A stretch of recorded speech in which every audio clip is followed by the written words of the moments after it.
Welcome back, beauties. We are here to do another tutorial. As you can see, I'm doing something a little crazy. If you've been paying attention to my page or any of my platforms, you know I've had this look up for a while. This was my anti-Valentine look. I never did one before, so I was like, why not? Because it was the perfect time for me to do one. I am starting off freehanding my hearts. I'm doing double hearts on each eye, and I'm just taking a black liner and kind of shaping out what I want to fill in. If you have stencils, I would definitely recommend you doing stencils, but I just kind of wanted to freehand this look for this particular time. This is like my first time ever doing a double heart. I've done something similar to this last Valentine's when I did red. I did hearts on my eyes, like one on each eye. But this, I saw another influencer do it, and I was like, let's give it a try. So I just went in and freehand drew my hearts. The only thing I can say is I wish I would have made my hearts kind of connect or have a deeper connection, because it really would have made a difference when I kind of flared out the end or like add emphasis to make it look sort of neon. It would have made a difference. So I know normally I would go in with my concealer first, but as you can see, I'm going to put my concealer on top of what I've already done. And the reason why is because I'm able to still see the drawing underneath the concealer. And as you can see, I'm patting on the concealer versus smearing it, because I don't want to disturb all the work that we did in order to get the shapes there. So I'm just patting the concealer on, and yes, I blocked my brows because I wanted a very dramatic alien type look. I haven't done a real block look in a minute, so I was like, yeah, this is the perfect time. We're gonna do something crazy and off the rails. I was feeling it that day, so why not go for it? So I'm taking my Beauty Blender sponge and making sure that everything is nice, neat, evenly distributed, so we don't have anything crazy happening to what we already put down. So I'm just patting everything, making sure it doesn't move. And of course, once it's wet, we have to set.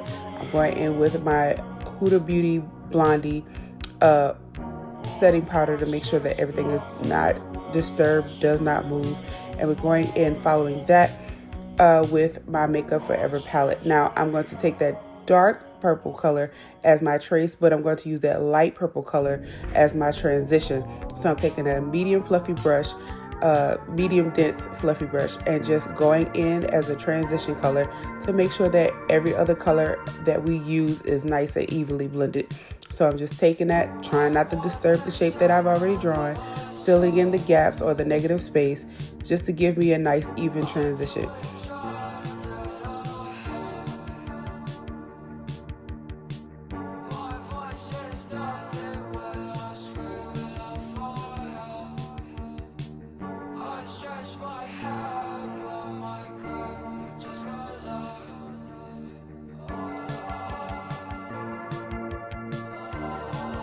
Once we finish with that, I'm going in with that darker purple color that we mentioned earlier, and I'm taking a denser tapered brush, I guess, more of a liner brush. It's more of a sharper concealer brush. Definitely taking that small short strokes with that deep purple color. I would definitely recommend black. If you have a black, you don't necessarily have to do a purple. And honestly, me looking back on it, I wish I kind of would have used the black, because it would have showed up more, definitely. And me not having to go back over and trace out the purple, what I've done with this one with the black, just to make it show up a little bit more, because it kind of does smear with all the blending that you'll see later on. But if you have a black, going with the black, but I'm taking it and going over the lines that we drew earlier for the shapes of the heart. So I'm just making sure everything is nice and even and nicely connected. Small short strokes. If you have a liner brush, go with a liner brush. If you have a paint, honestly, probably go in with a paint just to make sure that everything is nice and even and sharp, because I think it would have made a difference. I'm using eyeshadows because, again, this was just off the whim. I wanted to practice more precision, more of a creative look, and I haven't done it in a while, so this is like kind of me getting back into practice. Following that, I'm going in to fill in my heart shapes. I'm going to use my Urban Decay electric palette in the color Urban with another pencil brush and filling that in, just following the shape of what we already done. Taking my time, filling it in. You don't have to rush. Going as nice and evenly and close to the shape as we possibly can, and just filling it in and just basically having fun with the look. It doesn't have to be too serious. Again, this is just my version of it. Just doing it off of a whim. Not really planning. This is basically like a practice look for me to be able to be more creative. The color is very, very vivid, very, very beautiful. And when they blend very well together, like you could definitely see the gradient between the darker and the lighter shade. So this was just me having fun basically with that look, going in and just filling all the heart shapes that we made, making sure that everything is nice, evenly and blended. Following that, we're going to go in with a transparent, well, I'm not gonna say transparent, but a shimmer purple. I really, really love it, an iridescent purple. You don't necessarily have to do this step. You could definitely leave it as a negative space, but I kind of liked how it gave me that soft sheer flare because I didn't really pack it in. But following that, we're going in with the Warrior palette from Juvia's Place, and on the outside of that, we're going to kind of make it look like a neon look. So we're going to overshape or outer shape what we've done.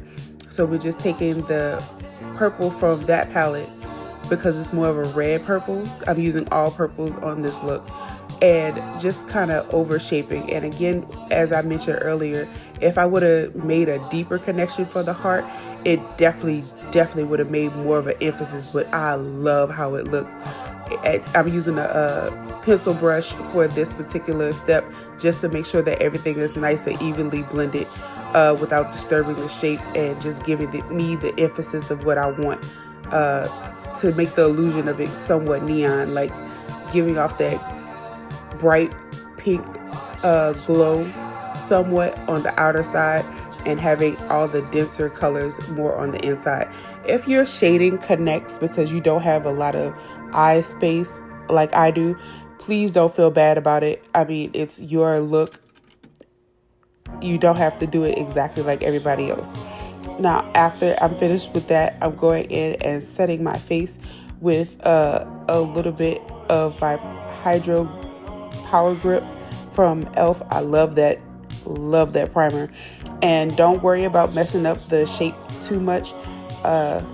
You could definitely go in and, sharpen it up with a concealer, as you'll see me do later on. And today, this particular day, my PCOS was acted up. So I'm going in and kind of cover up any marks I have on the sides of my face, because that's normally where it show up. So I'm using a concealer closer to my skin tone color just to blot it out, any hyperpigmentations or any really dark marks, and making sure that everything is nice and evenly distributed because we don't want it to kind of show through the makeup. Following that, I'm using the Super Stay 30 shade 332, and as you can see me here cleaning up the shape around the heart, I'm using the concealer close to my foundation color just to make sure that everything is nice and crisp. I'm using highlights, 2 different highlights, just to give me a really bright under eye, because I really want my eye look to be the center of the attention of this particular look. Fixing up anything that I have made disturbed while doing the rest of my face, and I'm using my Too Faced bronzer as my contour or bronzer for this look, because my face in this particular look is already warm because of the shade I chose to use. It's a little bit warmer, like my summer color, because I wanted the dark purple to really show up, like to be really contrasted, let me say it like that. I'm also using a bronzer that's more on the cooler side. Normally I would use a warmer one to make everything complement each other. So because I want it to be more of a cool tone look, I'm going to use a cool tone bronzer. And following that, we're going to take off any excess powder and set the face as well with my Cashew from Estee Lauder, the double wear that they have. and making sure that everything is nice and blended and evenly distributed. Following that, I normally don't do this, but just anything that's left on my powder puff from the Huda Beauty setting powder that I used earlier, I go back in and kind of touch that up. Normally, I don't normally do it, but today, just to make sure that everything stays and it doesn't move, I'm doing it. I've been on this thing about this Renaissance palette from Anastasia, the Modern Renaissance palette.